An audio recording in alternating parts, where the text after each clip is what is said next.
On this episode of The Debrief, we are talking about a totally different type of client. We were making videos for preschoolers, and man, it had some different challenges. In fact, I think in many ways, you're going to see in this episode a ton of information that we really haven't talked about in some of the other episodes, whether it comes from how do we direct the talent well, file naming conventions for putting together some more complex timelines, a bunch of chroma key stuff, some very specific settings on the Blackmagic Studio cameras to make sure you get the best skin tones. We covered that and a ton more in this long episode. So let's get started with the debrief.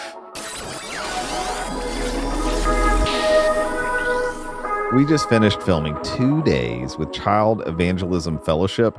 Totally different thing than what we've done before. So this was videos for preschoolers. So super different vibe, really fun team, and definitely learned some new things today. So let's start just kind of talking about pre-production and what we did before they came here, because they had never done anything like this either, and they definitely needed some hand-holding and coaching. So Emma, why don't you kind of walk us through what we did in pre-production? So I think Patty reached out back in February. So we had an initial Zoom meeting. Me and Morgan did, I think in February. And we kind of got like their concept, but it seemed like they really needed to come into the studio, and they're local here in Chattanooga. So I think we had them come in the next week after me and Morgan's initial Zoom call. And so they came on a filming day, which was a little bit chaotic because there's so many people, but me and Andre sat down with them, kind of learned what they wanted to do, their concept. We've never done anything like this. They really wanted to produce basically a children's show, which is just not something we've done before. So they really like a lot of different segments too. Yeah, a lot of different segments. The initial meeting that we had, it was kind of just a lot of ideas, and they didn't really know how to execute it. Rightfully so, because it's a very complicated project. So we kind of gave them what we do, what they needed to do on their end. And so we kind of just gave them a lot of information, and I think we really kind of overwhelmed them. I don't think they knew the amount of work that they would have to do, or the amount of work that went into this type of production. So we gave them a bunch of information. We booked the days. So that was in February. They booked the days in April. So it was less than 2 months that they had all of this, or to prepare for all of this. So we weren't in much contact for the month and a half or anything. And so last week we had a meeting with the whole team. Andre wasn't here. But we were all a little bit nervous because they've never done a production like this. And I feel like the last meeting we had, we gave them a lot of information. So we were really interested to see where they were at with their project. So I think we were a little bit nervous on our end because we figured we would have to make the backgrounds for them. And we didn't really know exactly what they wanted, but when they came in, they were exceptionally, is that a word? Yeah, yeah. They were very prepared, and we were so happy because we were a little bit stressed about this. I know Andre was really stressed about it. And they came in with the backgrounds they wanted. We narrowed it down to just 2. It's just still images. They came with a run of show, who was going to be on camera, how long they were going to be on camera, their transitions, everything that we needed, they had. So we felt a sigh of relief after that meeting because there was really not much on our end to do after that. And I was talking to Patty after we finished wrapping yesterday, and she was telling me that before that meeting that we had last week, they were praying in the car together, hoping that we didn't have time on our calendar anymore to do this production because they felt like they were unprepared and they didn't have anything that they needed, or I don't know. So they were really nervous that they didn't have what they needed, which is just funny because we were nervous and they were also nervous. But They were very prepared. The only thing is, I think next time we would probably prep new clients who have never done a production like this on their run of show and the actual timing of, how long a production actually is going to take, because it was super planned out, but sometimes that can be a little bit unrealistic with timing. And we ended up getting everything we needed to get done. But yeah, I thought it was really good. The it was very margins tight. were Yeah. just single-digit minutes between different things. Yeah. They recorded 18 30-minute shows in 2 days. What we it was did. really well done. Yeah. In fact, I think we have the run of show. We could kind of show what they supplied us and what that looked like. So here you can kind of see the run of show.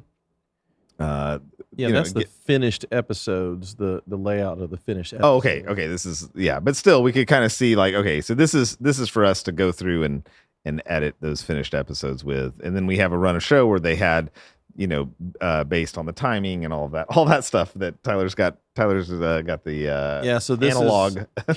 So I actually, from the 1900s, I printed it out and I made notes on it throughout the day. Yeah, There you go. that I right pulled it there. up. Yeah, no, that's it. Yeah, and so in my notes has scribbled all over it. And then I eventually switched over to making notes because we had it as a Word doc. I could open it up and make Word notes in it as the day went along on how long the actual videos were taking. And it's not as detailed as I'd like it to be because we were doing many other things, but it really did give us a good idea. So they ended up pushing a whole hour of content to the next day, but it worked out fine, and they still finished early because they had really, they had Ingrid was just great about planning through and thinking. Yeah, made a huge difference. But you can see those like 10-minute lessons have 15 minutes of duration available, so only a 5-minute buffer. So we were able to use some of those to catch up. We actually started filming at 10:31, so we were trying to film at 10:30. At 10 o'clock, but 10:30 is when we actually started filming on that first day. Just getting some of that set up. So okay, so let me kind of push into just a couple things on Chroma Key that I noticed on this shoot. While I'm talking about this, Jake, maybe you could pull up some Final Cut stuff for us to kind of show as I'm talking about it. Man, the Ultimat is really good with the caveat of I'm still trying to figure out how to best do bright backgrounds.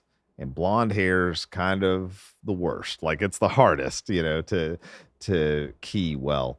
And so what I ended up doing was taking this background and then just darkening it up, which in reality I think helped because it kind of let us focus more on the talent anyway. But I think they may have wanted it to be a little more bright. I did saturate the living daylights out of this. So there's a lot of saturation happening with that. I did not understand how thematic their outfits would be. Having seen each one of their outfits are like handmade and stitched, and I mean, they're amazing, each outfit they've got.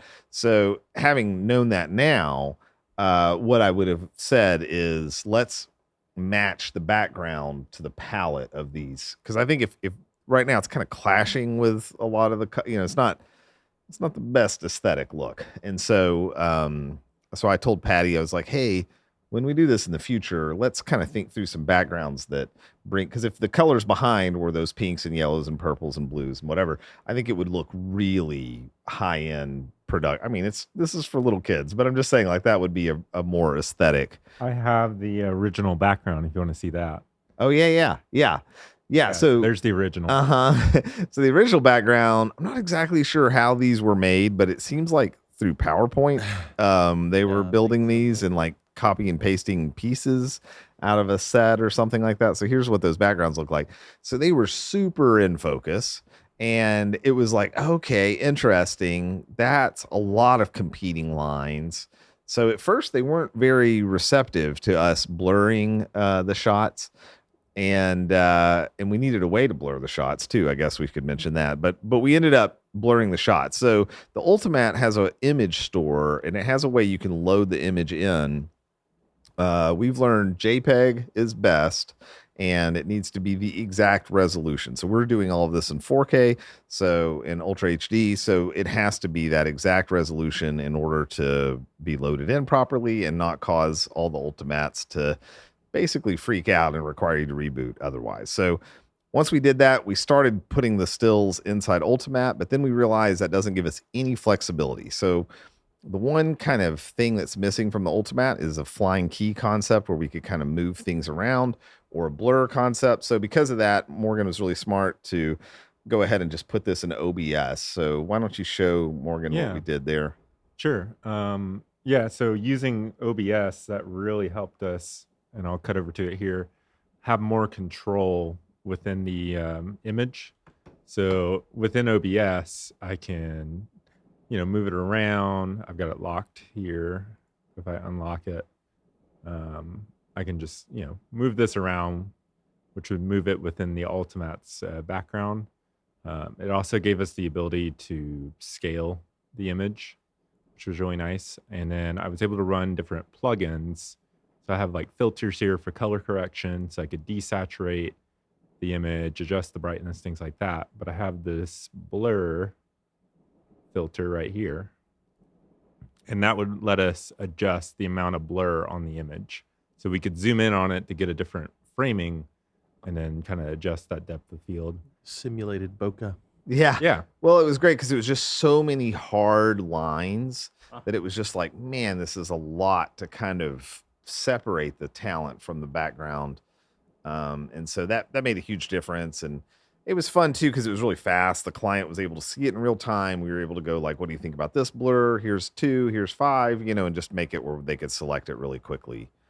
And then we ended up having to do a cutout on the chalkboard back here because they had a specific slide that they needed to show up here. It was animated. Yeah.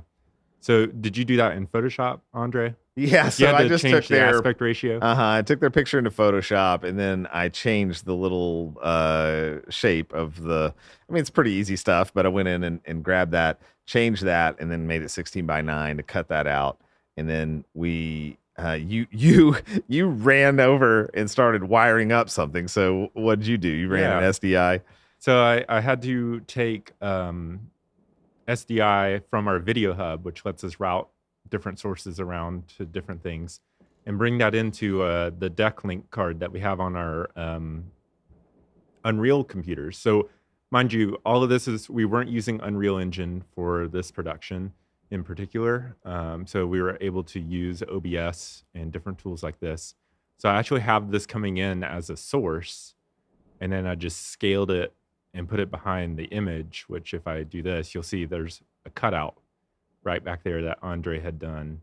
And because it's the right aspect ratio, we're able to just put it right in. So if I put just a color back here behind that, that'll probably show it a lot better. So in OBS, it's layered almost like Photoshop. So I can have multiple different layers, and ended up just having the input. That way we could advance, see they're animated like that. And that way the dancers could be in front of this. That was the main problem, right? We had people in front of this background, and they wanted this to appear behind their shoulder. Yeah, and they had some little toys on the floor, and then I just used Content Aware on Photoshop to just kind of clear that out. Although there's a new tool, Photoshop Beta, I just learned about this morning, to do some like deleting of what's on the screen, and it's pretty amazing. I can't remember what it's called, but if you are using Photoshop and need to delete back things in the shot and make it go away and fill the background better than Content Aware, there's a new thing. You can look it up, I guess. And the reason we deleted those was because at one point they had 2 people on camera doing song motions, and they were going to be stepping on where the blocks would have been, and it looked strange. It was nice that you could just change that so quickly. Yeah, so putting it in OBS really helped save the day. So for sure, that was like a big change of something that made a huge difference, for sure. So yeah, absolutely. The new tool's just called the Remove tool in Photoshop. Okay, so creative name. Yeah, it's a great name. It really just makes sense. Hey, so here's the thing. So two other things on this. We adjusted the shutter speed at first because they were doing all these hand motions, and sometimes when we've got a lot of that motion, it can really show some kind of artifacting as it's going really fast. So we're like, okay, let's bump up the shutter speed, but in doing that, it introduced a lot of noise because we're having to really pump up the gain. So ultimately, I just made a decision that a little bit of artifacting was not as, it was creating such a bad overall key that I just went back to the 1/60th of a second and just brought the gain back down to just have a better key. So there's a little bit of ghosting when they're moving their hands, but I think it's fine. Two other quick things from me. Moray is still a thing. Man, we just keep feeling that problem of Moray. I was really hoping that when we went from the Blackmagic 4K Micro Four Thirds into the EF lenses, I was hoping that maybe that speed booster was causing some of that. It was not. And so that's definitely something that I want to do. Is I think I sent us a link to something. There's a product that we can kind of put over the sensor that is supposed to really help with Moray. So I'm anxious to do that. But we're going to wait. NAB is next week. And so Morgan and Jay are going to be there. So You're probably going to be watching this while we're there. yeah, nice. Playing Yeah. Yeah. So So y'all find the best Moray solution for us. And then the last thing, and this is kind of I know this is a long segment, but the last thing I'll say is I've been messing around with LUTs on the cameras, and I think I did not help us. So I decided to put the camera in film mode and then apply a 3D LUT for extended video. And I was really struggling getting skin tones and things looking right for these 2 days. I think we got there, but it was a lot of effort. Towards the end of day 2, Morgan reminded me that I had made these changes a couple of weeks ago.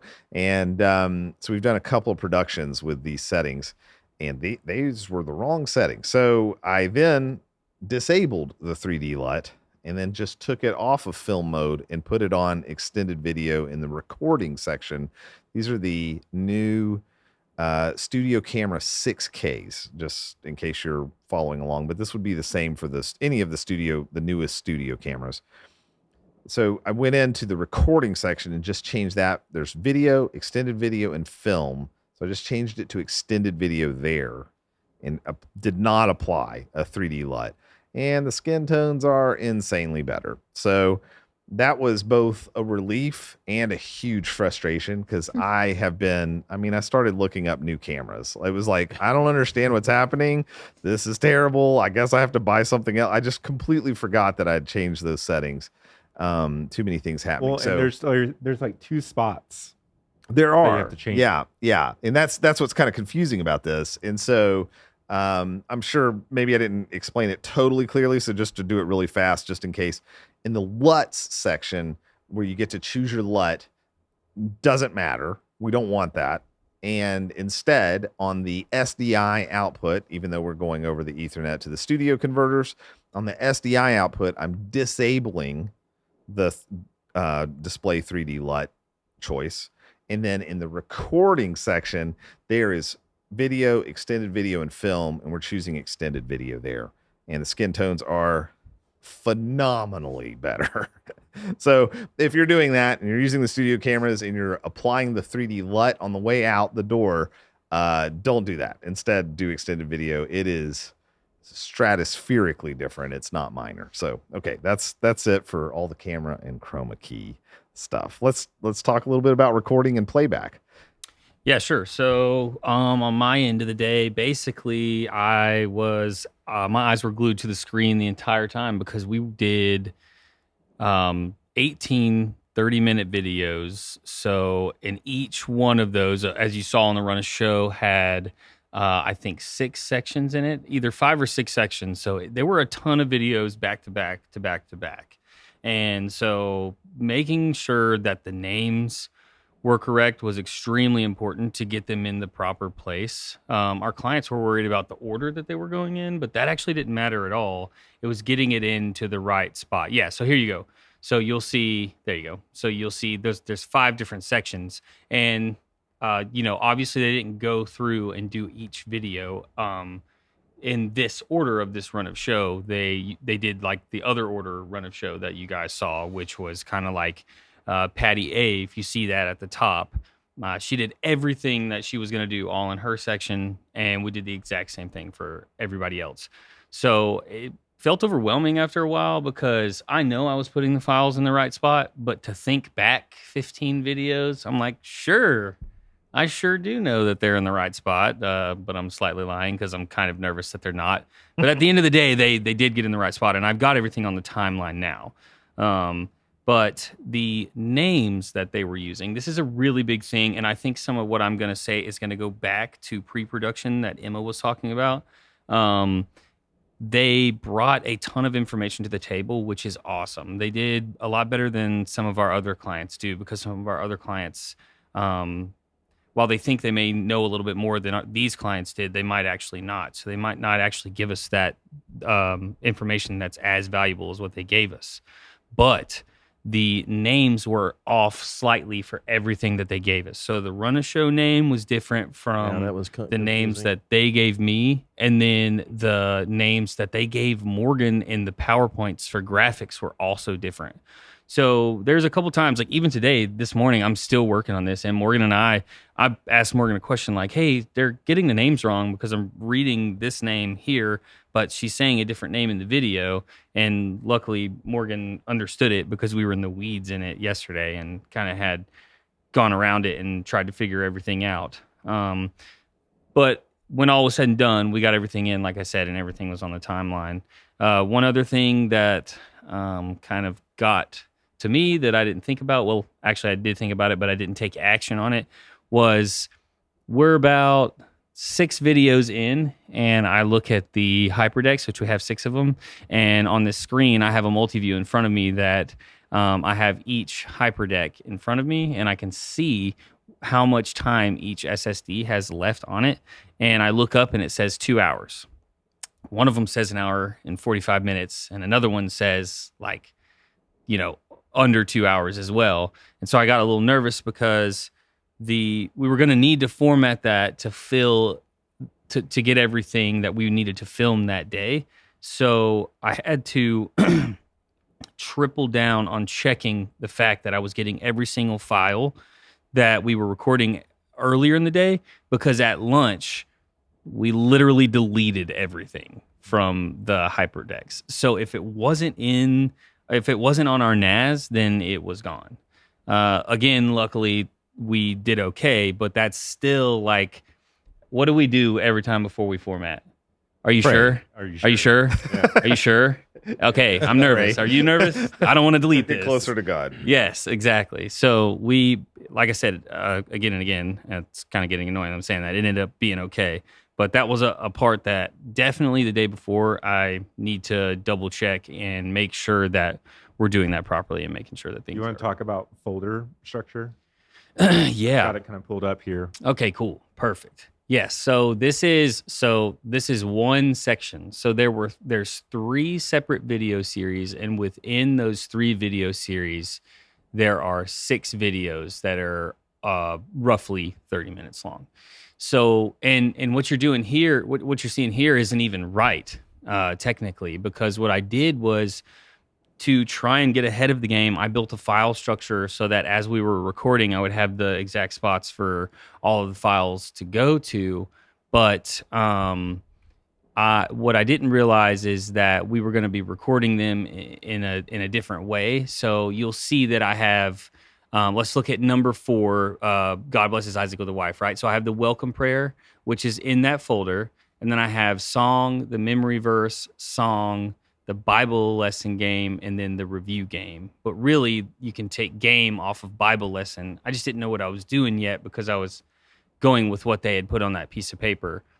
But we ended up filming the songs in a different way, and they repeat the songs throughout the videos. So there was only 4 or 5 songs. So I had to create another songs folder that's in the master folder there you go, songs folder down there. So I ended up making it there. So the song, memory verse, and songs folder are all actually empty currently. And then in the there's the, let's see, and then in each one I put the Bible verse. So at the end of each, after you see number 6, which is God helps David keep his promise, below that I have the Bible verse folder.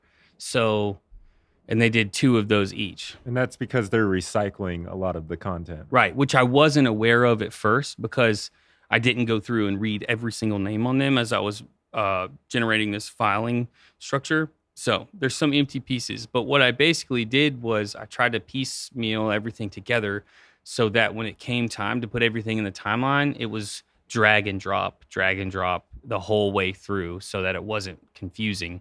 And then I went ahead the day before and I put a bunch of slugs on the timeline so that I would have everything. I would have a home for everything where everything would exist. What does the timeline look like now? Can you pull that up in Final Cut? I'll exit out of here. So this is what it looks like when all is said and done. So there's a few things that are added on here too, because what you don't see in the file structure is also the intro animations and the intro song as well as other animations that bring in each section that we have from the PowerPoint folder. Can you down arrow through that just so we can kind of see what? Yeah, if you're confused right now by what I'm saying, you feel my pain. Well, I think the summary is naming is important. Very file structure is important. Yeah.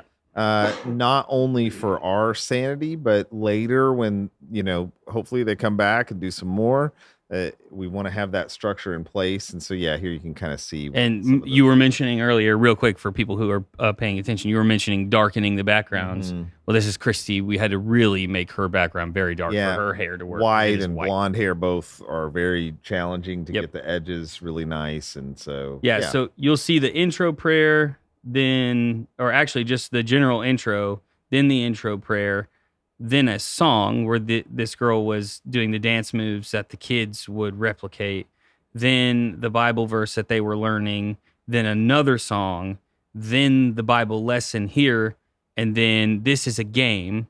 This is Ingrid. She was awesome. She actually is the one who built all of the run of shows for us. Can you hold it there for just a second? Yeah. And so inside this, Morgan, can you talk about this upstream key and what we ended up doing to pull that off? Yes. So we ended up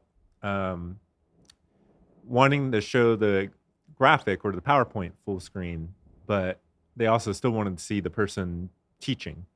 And so we used 2 upstream keys because the pattern key inside of the ATEM does not support borders like a supersource or a normal DVE key would have.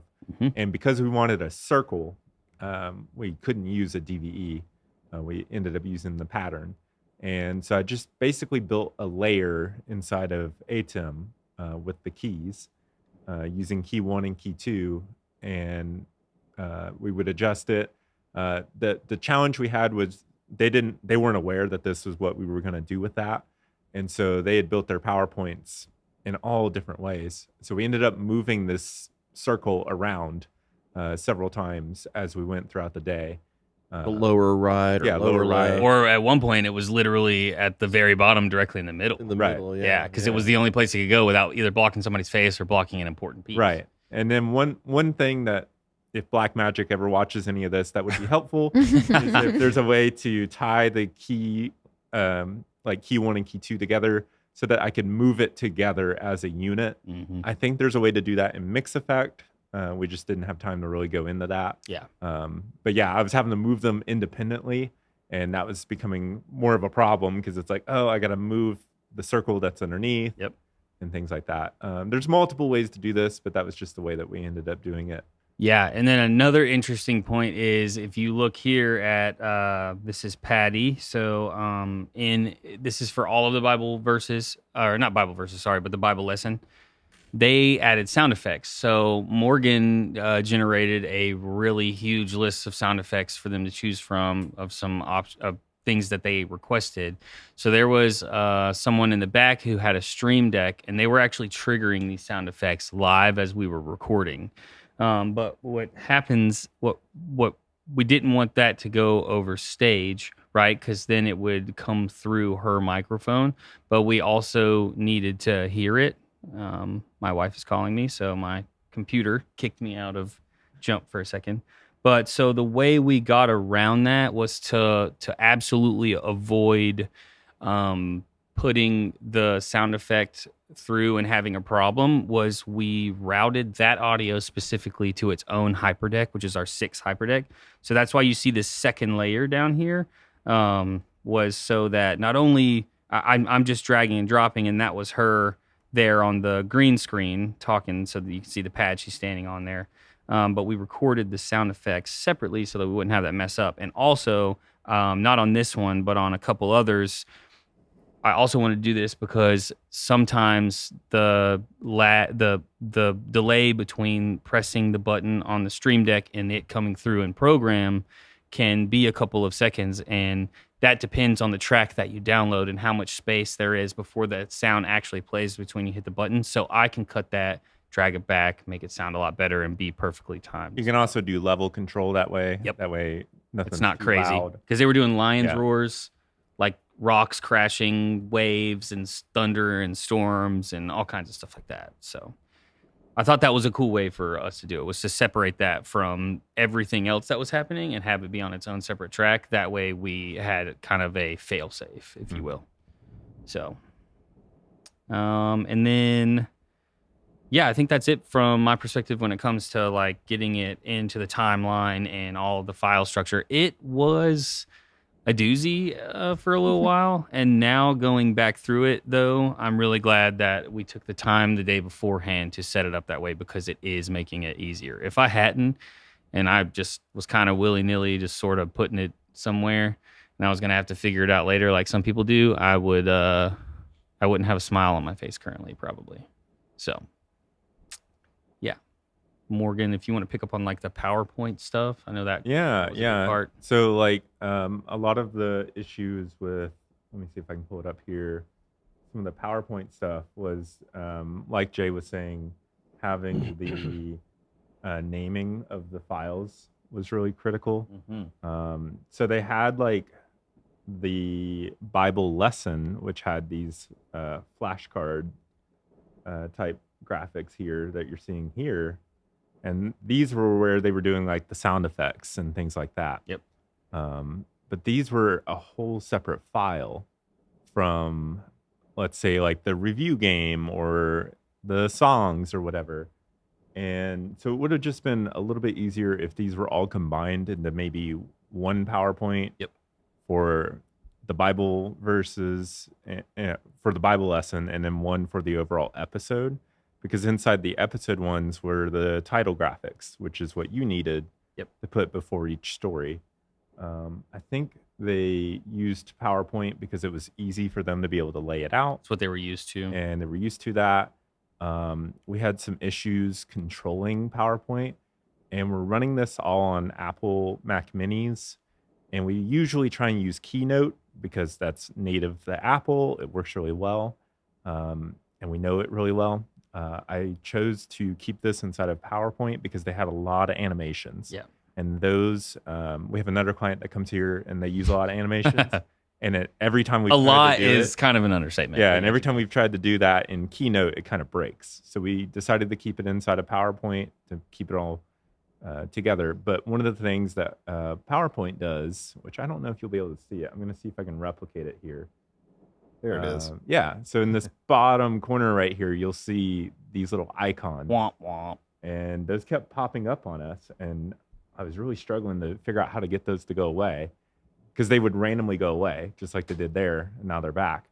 But the trick was to go to presenter view, and which I don't have an easy way to show that right now, but there's a box that you just kind of mouse over, and then as soon as you get out of it, it goes away. And I didn't figure that out till like the end of the day, because I was just kind of randomly clicking around, and it would sometimes go away, but then that would break the clicker from working. Also, something that we did was we had somebody on their team advancing the slides. Yep. They were sitting behind us. I knew that was a Show the conversation. perfect cue thing. The Yeah, We've shown the so perfect little cue before. controller there. Yeah. And there was debate on whether the presenter out on the stage would have the clicker, or if somebody in here would control it. And it ended up being better for somebody in here Yeah, because they were doing a lot of hand gestures and picking up props and stuff. And if they had had this in their hand, it would have been kind of awkward to do that. They have to be putting it down and picking it back up. So just having somebody in here made it flow better, I think, for the people on the stage. Mm-hmm.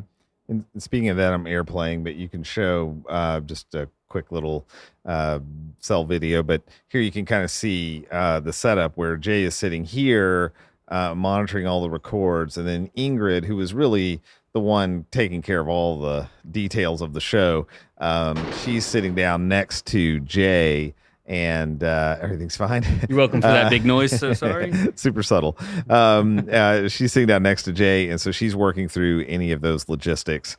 So that worked out really well because she understood everything that was going on really well, and so she was able to do that. And then Tyler was cutting quite a bit on here. And man, and the guy that was operating the cueing the slides would tell me cut so that I would show the slide, and then he knew in the story when to take the slide off, so he would call out cut, and I would switch back to the view of the full view of the presenter. Tyler, can you kind of talk about the direction, like giving direction when it came to that kind of stuff?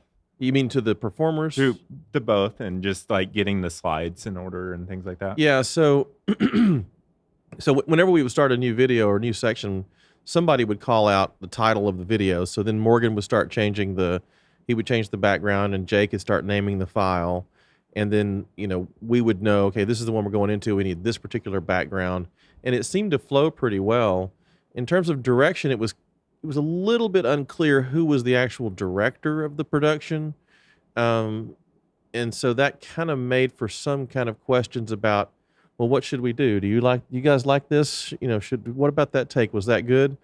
And so I think it helps to really make a point to people that somebody has to be the director that's going to make the final decision. Right. And we did actually in a pre-meeting. So one thing that we did do differently that I didn't mention is day of, Emma, Morgan, and I walked in the conference room. And so we just kind of greeted them, had everyone there, and we kind of oriented them to that. So we said it in that moment, kind of like, hey, who's the director? And, kind of pointing around but, to us, that has a certain set of meanings. Right. But I think what happened was they're kind of, so who they pointed to was the boss. The boss is the director, They're like, well, the boss, that's who's the director, is the boss is the director. But the boss, clearly, she didn't feel comfortable, enough to know, she's kind of looking at us like, look, I hired you guys because you're the video guy. What do I know about making videos? Like, is this good? So she felt uncertain. And so she didn't feel super solid because it's like, well, I don't know. Is that good? Like, what do y'all think about it? Because she was trying to be very collaborative because she understands, like, she doesn't make videos all day, every day. So that was an interesting dynamic where I think sometimes when we articulate something to somebody, we don't really, I think we kind of learned her personality and her leadership style and some of those things as the time went on, and that helped a little. But at the end of the day, it's difficult because we're happy to be a director, but it doesn't always make sense for us to be the director. You know? And I think after a while, Tyler and I both took that over. Right. And then that also began to sort of become confusing too when you have two people trying to do things at once. So there was a literal moment where I was going to talk about that. We were in the middle of filming, and Patty, who was there's another Patty, she was the boss. There was a point where we could tell where it was like she had exactly what you were saying. She was like, yeah, I can make this call, but actually you're the pro, so you tell us. And Tyler and I are both talking to her at once, and the gentleman who was running the audio stuff was also saying something. So she couldn't make a decision because she was being pulled in so many directions. So in a very aggressive way, I told Tyler that I was talking to her. It was awesome. So I was sitting there in the chair listening for the cut call from the dude that was advancing the slides. And I had a thought, and I kind of turned around to, and I should not have been doing that. I should have been listening for that. And so I kind of reached back to say something, and Jay was like, shut up. He didn't say it like that. But it was very clear. Hey, stop. I'm doing this. And I was like, you know what? 100% right. Yeah. Yeah, Too and many inputs make it very confusing. yeah, and that was, and yeah, I think it comes this point in direction because I sort of took it over after that. I sort of just like took over that role, and maybe not. There's a certain level that you have to reach with certain levels of talent, so you kind of have to know your ceiling after a while. But when it came to her making a direction on whether something was right or wrong, I sort of just took it over and started saying yes or no, and I just started letting her know, okay, I understand where you are. You can still have an input, but I'm just going to go ahead and call it as it is, and we're just going to take it over. And then we still work, like Tyler and I still work as a team on that because Tyler's really good with talent direction as well. So it wasn't like I was just all of a sudden the only person doing it, but we had to draw the line in the sand and say, okay, we are taking control now, because otherwise she was very indecisive, and all the conversations and decisions did was just circle around in uncertainty before there was ever a decision made. And we were having to have conversations with each other kind of off to the side. Yes. Okay, how do we keep this going forward? And you mentioned audio, having comments and things like that, and that can throw a client and make them feel, hey, I'm kind of unsure, Yes. if your audio person is saying this. So something we've got to work on is communication there, because we currently have a speaker in the control room. Right. That And you threw your headphones in, which is I what we've threw my talked headphones about. in, and I had that in all day so that I could listen to things. Yeah. But having some sort of way for our audio engineer to communicate with us that doesn't startle or put, Yes. like I think what you're hinting at is that the audio engineer, who we've talked about multiple times, is whatever you think the definition of an overachiever is, times it by a million, and you've got Eric, and that's 100% the reason that we love him. But he will be very fast to point out something that's wrong, even though if you go listen to it in post, he's like, I make this joke all the time. He's like, hey, a fly landed on a car 2 miles away, and I heard something, when really you can't even hear it. But he's so good. He's listening on super high end PMC speakers, and then a studio control. He's an absolute nerd. Yeah, it's beautiful. which is exactly what we want. Exactly, 100%. But what he's quick to do is say, hey, yeah, I don't know, maybe. And really there's zero uncertainty in it. But what he does by speaking into the control room, and he can't even see who's in here. Yeah, he doesn't know. So he speaks things that are wrong, that are going wrong into the control room when they're really not that big of a deal. So he does build this level of uncertainty with the client, who hears, oh, there's something wrong and nobody's doing anything about it. But in reality, we know it's happening, but we're pushing forward. Which is where we need that private communication channel or within a code word in-house kind of stuff that we need to say to each other that the client doesn't necessarily need to hear. But one thing that Andres pointed out is the control room used to be small and it was cool. So we all were in there and people could see it from outside and we could say whatever we wanted. But now the control room's really big and we have a massage chair and recliners and people like to come in here because it's so cool, 12 TVs on the wall. So what happens is we fill it. Why did I make this such an interesting place to be? Yeah. Well, and there was a point when everybody was kind of talking about different things, and there were a couple of times when I didn't hear the guy sitting up here say cut, and then y'all would hear it, and then you'd tell me, and I'm like cutting, and then I told him, I said, listen, you really got to call it out loud. And even then, he was still kind of timid about saying it because people aren't used to saying cut, you know? Right. Yeah, he's not a TD or a producer or director or anything. So yeah. Hey, sorry. A quick lesson learned that I think we need to do is we need to establish a code word or a phrase. And when we say that, it can feel benign, but it would communicate to us somebody's got to be the director. You know, like I think we need to have a couple of little words and phrases that we can do even in front of the client. You know, it's kind of like the police when they're like, it's a 1497 code blue. But you know, it's like I don't know what that means, you know, because Morgan and I did some shorthand. I can't remember what I had said to you or something, but we were able to say something where I was able to be like, yeah, I think what we're gonna have to do is 2 of those and something. But it sounded very like there was no problem at all, but there was definitely a problem, and I was communicating clearly there was a problem, and you picked up on it, and we fixed it. But I think maybe we need to come up with a couple of little phrases that we can just say, because we're going to have to the clients are going to keep coming in here because it's a very cool space to be. We and want them to watch be the in here. production. Yeah, but we need a way to kind of say this thing's going off the rails. We need somebody to be the director and take charge, you know. And so we'll think about that. If you have an idea and you're listening, please please put it down below. So one thing too we have on this list of things that we're looking at, whenever I did eventually take over, I had a moment where I realized that I was describing something to people, and some people get it, some people don't. And we had a lovely young lady on set who wasn't understanding what I was saying when I said, you know, the camera takes 50% of your energy away, and she was delivering her content, and it felt like she was talking to you like this, and that is not entertaining. So I kept describing her, hey, it's going to feel really awkward, but you need to have a very high energy level.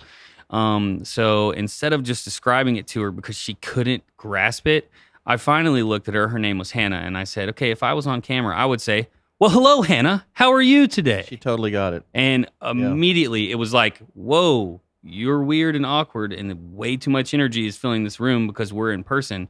But if that's on camera, it looks incredible. And then she was great. As soon as she grasped that concept, she took off, and we were able to finish her stuff because she didn't need any more pickups or us to have to tell her anything. Hey, speaking of our client, you've got a meeting. I'm with texting them, her. right? Okay. So, yeah.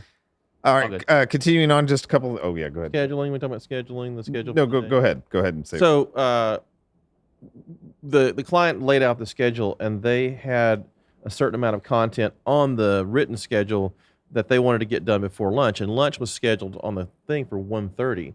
And I was looking at that, realizing we're not going to get done by 1:30, but the client seemed to kind of be like they had to follow this. And so I went to her and I said, hey, listen, we can have lunch whenever you want.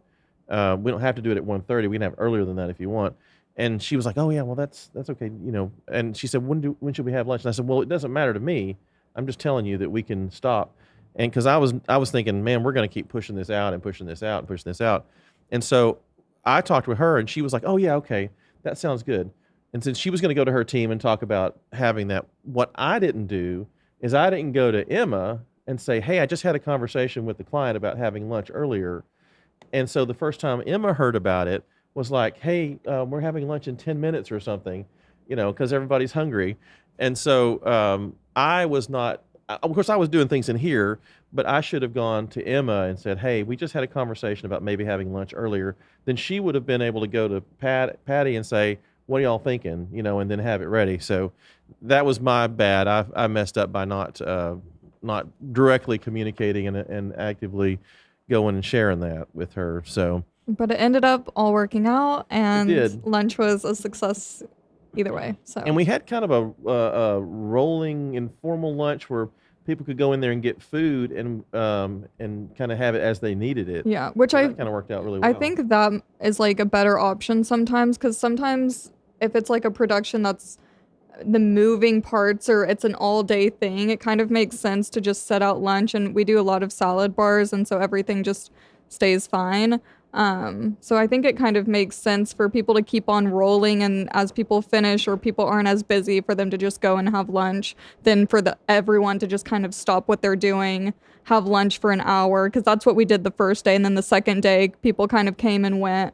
And I feel like that's kind of a better solution sometimes. While trying anything new has its hiccups, the one thing I did notice about doing that was that did put Eric, who we didn't Our talk audio to. engineer. Yes, sorry, Right. our audio engineer Eric, who is not here. He's in Nashville working remotely. That put him in a bind, and he didn't eat because he was like, well, I got to be there for recording. But what we let him know is that the audio levels aren't going to change when we're doing this, and you totally can take a break Right. and go to the kitchen have some or ramen or whatever you're needing to do. Yeah, because they're recording 18 of them, and about after the 7th one, we've probably figured out the entire dynamic range of what they're gonna speak in and Right. go and do.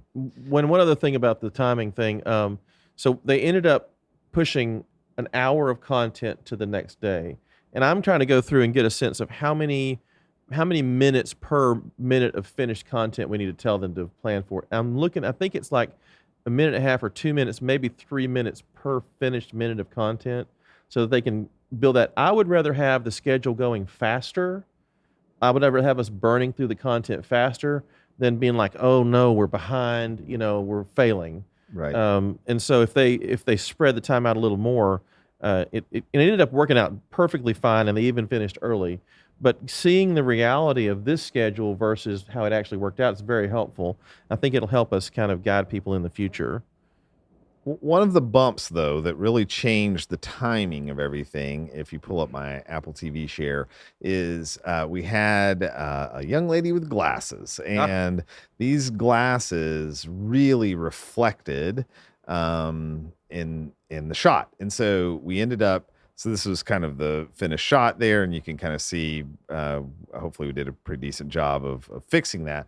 These were some of the most reflective glasses I have ever seen. They were huge and kind of like they dome yes, shaped. Yes, and so that definitely required us to go in. Oh, I was trying to find. Oh, look, there's an Easter egg of Emma in a ridiculous outfit. There's Jay in a really sweet hat. So then that meant at whatever time we're starting to kind of move stuff around. I don't think actually, now that I'm seeing this, I think that was still in the morning. We were I kind of have some changing pictures some things. if you want to. Yeah, great. Yeah. Let's see so- those pictures. Perfect. Yeah. So then we ended up basically doing, taking the lights that were overhead, bringing them down and besides that they'd kind of still get in the eye socket and go forward. So that turned out to work out well because the next day we had more filming of talent with glasses on. And so, again, somehow that got missed in the pre-production. Yeah, I think from my end, because usually I'll ask those type of questions, but I remember you saying one time just to always set up for lighting or set the lighting up for glasses just in case, because you never know. Yeah. So in my mind, I just think like, oh, our lighting is already set up in case glasses are on. So ironically, in this setup, because it was so ambiguous about the dancing, there was this other set of like, I don't know, the kids are going to be doing these motions and moving around on set. Let's ditch that way and let's give us a more like blasting, very uniform lighting. That way, wherever the kids are, and if they're crouched down and tall and short, it'll be lit up. So we ended up not doing that and compensating for it. But yeah, I think especially when there's multiple people on screen, we just need to always be cognizant. Well, of that. what's funny too is I learned this as we were doing this. A lot of the times we run into the glasses problem when people are sitting down. So what do? We just lift the lights way high, Right. and then they're not reflective. Well, Right. this time they were standing up, Right. and we only have so much ceiling to work with. and we got them up there, and it still didn't change the. Right, yeah. The moment she even tilted her head back in the slightest, you had the reflection. So we got there, but that definitely took a considerable amount of time. It was less than Yes. an hour, so it was about 45 minutes. Sure. But yeah, I'm not saying like we were really slow, but still that when you have a minute margin or 5-minute margin, that was eating into the margin in a pretty big way. So, but we got the look that we needed out of that. And so, yeah, so that's just a thing that glasses. So, Glasses. angle of incidence equals angle of reflection. That's your key sentence if you're still having trouble with glasses. Angle of incidence equals angle of reflection. You can look that up and that'll help you solve how to handle glasses. You know, something about this shoot that I was thinking about last night when I got home was it was very different than what we've done. And what was funny was this was the most that we've thought about things like glasses, things like directing, and things like that, where we really weren't completely enamored and totally consumed in Unreal. And we still did Ultimate, obviously, but when there's a level of complexity when you start using Unreal as well to match, like this was a standard graphic background, but when it's Unreal, we want to match it black and white levels and saturation, things like that to make it blend perfectly. So this was a sort of a step back in time for us to rethink about some of the things that we don't always concentrate on. And I thought that was pretty cool. The fact that we got to kind of go back to the basics almost. I mean, I know it's still on the chroma key background and whatnot, but it was a nice step back to be able to look at the moving pieces around the magical moments and the magical things that we like to talk about here, like Unreal and stuff. So For sure. Yeah. And you know, I was just pulling up on Apple TV, but I'll just kind of hold it still there. But you can see we were able to finish. This is the executive director. We did do a tiny bit of Unreal, so we were able to throw in that a was quick more blonde hair. Unreal, background. We did have the blonde hair. The skin tones were finally fixed because I did the extended video deal, and she loved teal and whatever, so we were able to throw some of those colors in. It is so freaking magical to be able to be like, hey, Morgan, can you move the plant from over there? I think a plant should just be over there and change these pillows and make this painting. It was super cool to do that. And so over here you can see the Unreal setup that we had. And so he's just able to kind of go in there and move some of those items around inside this set. Hey, wait, I recognize that set. So Because it was on our last debrief. Yeah, right. But we were able to change it around enough that I think it was, just this tight talking head shot that it worked out really well. So there was a side conversation with the executive director, and we discovered that she wanted to do some kind of little thank you kind of pitch video. Mm-hmm. And so while we were in here doing the production, Morgan and Andre were over here sitting at our Unreal Engine workstation, figuring all this out and moving plants around and changing out the artwork with the client standing right there, I guess, figuring out, well, what painting do you like? Well, what about this one, Yeah. So that was kind of cool to watch the two things happening. While production is still going on, we're over there preparing. Because she was like, oh, I don't want to mess things up, but I'd like to be able to talk to my donors and whatever. So we were able to pull that off and give her, I think, a really pleasing professional look. I think super different than the rest of the content that we had there. That kind of flexibility, though, is what sets this particular production model apart. Because if you were doing a production the traditional way, you'd have to have all sorts of different things that would happen before you could pull something like that off. Oh, let's just throw together a promo video and an instructional video or something, just on the fly. Right. That's really nice to be able to pull that off for a client. Yeah, totally, for sure. And we got the hair really good. I mean, there's still a little up here in the top in this brighter gray. There was a little artifacting that I don't love to see, but down through here we got it pretty nice. Blonde hair is really hard. So, well, guys, we've talked for a long time, almost an hour. My goodness. So, thank you for taking the time to watch us. We're always trying to share everything transparently. We've got a real goal to do that. And so hopefully, I know these are kind of long, but these are the kinds of videos I want as somebody who has a studio. It's like, man, I wish I could understand what are they trying to solve and what are their problems and how are they solving things. So we're really just trying to share with you everything that we're doing. And it means a lot to us when you like these. It means a lot to us when you subscribe to us. Not because it's like stroking our ego or anything. It's just helping us validate that this is a good idea for others. So if that's something that's been valuable to you, please consider subscribing. Hey, you make help us happy, but if you need any more motivation, this guy happy. Oh, nice. I just wanted to give him a second appearance on the podcast. So it also makes Rigby happy if you like and subscribe. That's hilarious. That's great. That's awesome. So thanks for watching. Oh, also, I don't know if you noticed, but most of us, one of us is not wearing some swag, but some of us has empathy, but the rest of us have some new social use swag that we're wearing. It looks so good too. Yeah.